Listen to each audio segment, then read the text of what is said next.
Hello my dear मित्रोस, मैं dear दीदी। और पहले तो happy friendship day to all my dear मित्रोस। आई होप आप सभी आज मस्त एंजॉय किया हो सब लोगों ने।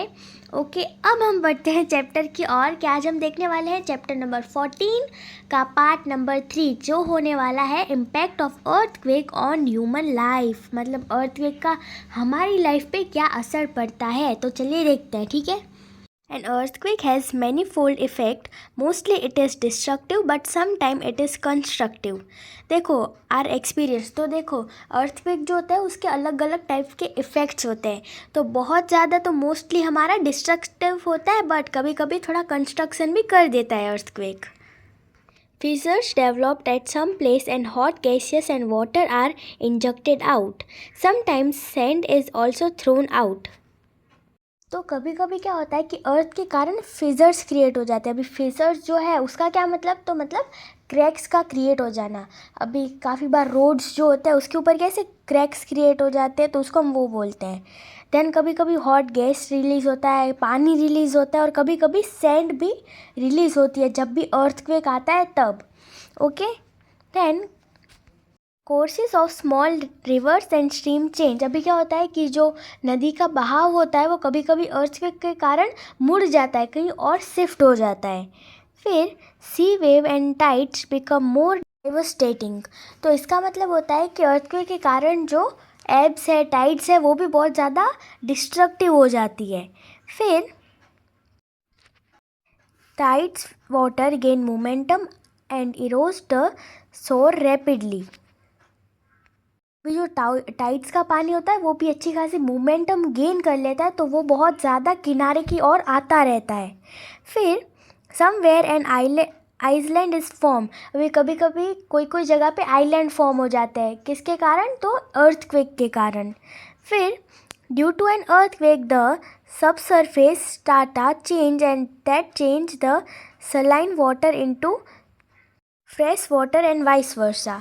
तो इसका क्या मतलब होता है कि तो अर्थक्वेक आता है उसके कारण जो सॉल्टेड वाटर है और जो फ्रेश वाटर है वो अपनी अपनी जगह चेंज कर लेते हैं। मतलब मान लो कि समुद्र के पास कहीं पे अच्छा खासा हमारा पॉन्ड है, तो अर्थक्वेक के कारण उसमें ज़रा शिफ्टिंग हो जाती है, अंदर के स्टार्टा होता है उसमें, तो उसमें सी वाटर का पानी जो है वो पॉन्ड वाले में आ जाता है, पॉन्ड का इसमें आ जाता है। मतलब ऐसा सारा होता रहता है। Okay, there is a large scale devastation in urban areas. Trees are uprooted, electric poles overturned and are broken. This expose the electric current. अभी क्या होता है कि काफ़ी बार अर्बन एरिया जो है, मतलब हमारी जो सिटीज़ वाला एरिया है, वहाँ पे अर्थक्वेक के कारण जो पेड़ है होते हैं वो गिर जाते हैं। देन बिजली के जो खंभे होते हैं वो गिर जाते हैं।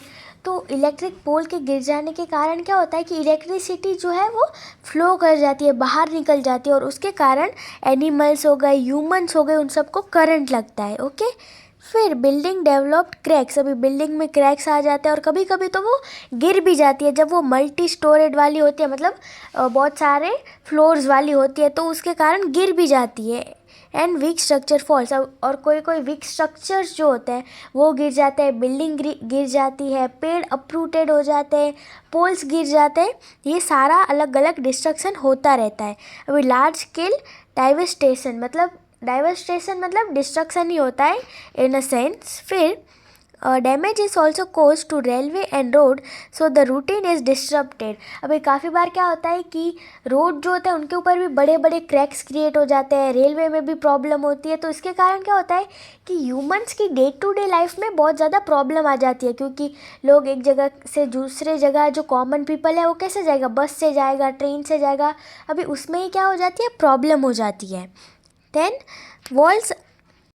walls of dams and reservoirs develop cracks and may cause devastating floods. In Gujarat, the earthquake of 26 January 2001 did much devastation. अभी क्या होता है कि डैम हो गए, रिजर्वर हो गए, तो वहाँ पे अर्थक्वेक के कारण क्रैक्स हो जाते हैं काफ़ी बार, और उस क्रैक्स में से अगर पानी बानी लीक हो गया तो फिर उसके कारण हमारे एक तो अर्थक्वेक तो आया ही बेचारी जो सिटी है उसके ऊपर, और साथ साथ में बाढ़ भी आ गई, तो ऐसा हो जाता है। और हमारा जो गुजरात है उसमें कच्छ एरिया जो हमारा था उसमें 2021 2001 में और 26 जनवरी को बहुत ज़्यादा 7.9 इंटेंसिटी का अर्थक्वेक आया था, जिसके कारण बहुत ज़्यादा डिस्ट्रक्शन कॉज हुआ था। Okay, then the earthquake which occur at night are more destructive. अभी ऐसा क्यों बोला है कि रात वाले ज़्यादा डिस्ट्रक्टिव होते हैं? क्योंकि तब किसी को कुछ पता ही नहीं चलता है, क्योंकि अगर मान लो दिन में आया तो इंसान बाहर भागने की, कहीं छुपने में की कोशिश तो करेगा, बट रात में तो वो सो रहा होगा, तो रात में पूरा काम तमाम हो जाएगा, ऐसा वाला हो जाएगा। ठीक है, then India has experienced earthquake many times in past. Following in the information of some earthquake experienced during last 10 years. तो चलिए लास्ट 10 years में कब कहाँ earthquake आए इंडिया में वो देखते हैं। तो टोटल हमें 6 जगह के बारे में बताया गया है। सबसे पहले 20 अगस्त 1991 जो था उत्तरकाशी में 6.6 इंटेंसिटी का। फिर 30 सितंबर 1993 जो था महाराष्ट्र में लुधियाना में 6.3 इंटेंसिटी का। फिर 22 मई जो था 1997 में जबलपुर में Madhya Pradesh 6.3 intensity I mean. फिर 29 मार्च 1919 चमोली में जो था 6.8 इंटेंसिटी का। फिर है हमारे भुज में जो था 26 जनवरी 2001 और वो था 7.9 इंटेंसिटी। और इसमें एक रह गया है जो है 25 अप्रैल 2015 जो था नेपाल बिहार वाले एरिया में और वो था 7.8 इंटेंसिटी का। तो इसमें हाईएस्ट है भुज वाला, जिसके कारण बहुत ज़्यादा डैमेज हुआ था। ठीक है, फिर about 8,000 people lost their lives in the earthquake of 7.8 intensity which occurred in Nepal on 25th April 2015. There was some damage in Bihar also. Its effects were felt all over Gujarat. मतलब वो इतना ज़्यादा खतरनाक था कि वो आया Nepal side था, बट उसका इम्पैक्ट जो है वो बिहार में भी देखने मिला था। और 8,000 जितने लोग जो थे वो मारे गए थे उस वाले हमारे अर्थक्वेक में जो था 7.8 इंटेंसिटी का। फिर on 26 December 2004, a tsunami occurred in the Indian Ocean near Sumatra, Indonesia margin region, and its impact was felt on the eastern sea coast of India. During the tsunami, about 9,000 people died and a heavy damage was done to properties on eastern coast and in Andaman Nicobar Islands. जो हमारा 26 दिसंबर 2004 में tsunami आई थी उसके कारण कहाँ पे आई थी? वो इंडियन ओशियन में, और जो सुमत्रा इंडोनेशिया मार्जिन है वहाँ पे। तो उसका इम्पैक्ट जो है वो हमारे ईस्टर्न कोस्ट में भी देखने मिला इंडिया के, और साथ ही साथ 9,000 लोग इस वाले जो सुनामी था उसमें मारे गए थे। और इस वाली जो सुनामी था उसका इम्पैक्ट और कहाँ पे दिखा? तो वो था ईस्टर्न कोस्ट वो, और हमारे उसके साथ साथ अंडमान और निकोबार आइलैंड पे भी देखने मिला था। किसका इफेक्ट? सुनामी का इफेक्ट जो आई थी 2004 में। Then earthquake is an unexpected disaster. In India, some areas felt the earthquake tremors at a special interval.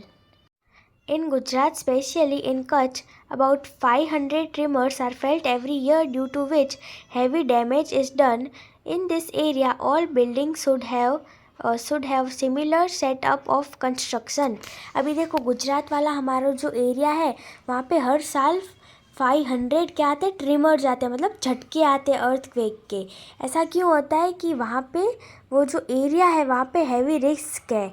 देखो हम ये मैप में भी देखें तो कच्छ वाला जो रीजन है, या गुजरात वाला तो नहीं बट कच्छ वाला मोस्टली रीजन है, वहाँ पे सबसे ज़्यादा वो जोन 5 में आता है, मतलब हाई अलर्ट वाला जोन, जहाँ पे अर्थक्वेक आते जाते रहते हैं। फिर जो अर्थक्वेक है वो एक अनएक्सपेक्टेड डिज़ास्टर है, मतलब इसको हम कभी ऐसे समझ नहीं सकते कि कब आता है, कैसे आता है। कैसे आता है वो तो ठीक है, बट कब आता है और आगे कब आएगा तो हमें ये पता नहीं चल सकता है। फिर जहाँ पे भी अर्थक्वेक होता है वहाँ का सेटअप, बिल्डिंग सेटअप, कंस्ट्रक्शन जो होता है वो सिमिलर होता है, क्योंकि अगर ऐसे कंस्ट्रक्शन से अर्थक्वेक के कारण हमारा जो है डैमेज नहीं हो रहा है तो अब हम सब ऐसे बनाएंगे। फिर sufficient knowledge about earthquake and awareness is necessary. अभी हमें हर टाइम हर जो है न्यूज़ मिलना या तो फिर नॉलेज इन्फॉर्मेशन मिलना वो नेसेसरी है। आज के टाइम पे तो इंटरनेट है, फ़ोन है, तो हम आराम से हर एक नॉलेज जो है वो ले सकते हैं, हर एक इन्फॉर्मेशन पा सकते हैं। फिर after gathering information about an earthquake it is necessary to know as to what precautions should be take at the time of earthquake. Our first target should be to save the life.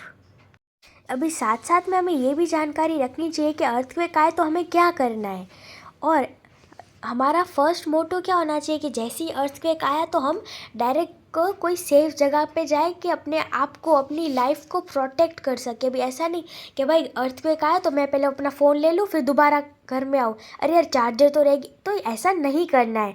Our life is our first priority, तो सबसे पहले हमें हमको बचाना है, फिर आसपास के लोगों की हेल्प करनी है, तो ऐसा सब करना है। तो इसी के साथ माय डियर मित्रों आज का हमारा पार्ट होता है कंप्लीट, और अब हम मिलेंगे कल जिसमें हम लोग देखने वाले हैं precautions to be taken when an earthquake takes place. अभी हम देखते हैं कि बचा कैसे जा सकता है, ठीक है, कल वो देखेंगे। तब तक के लिए माय डियर मित्रों take care and bye bye.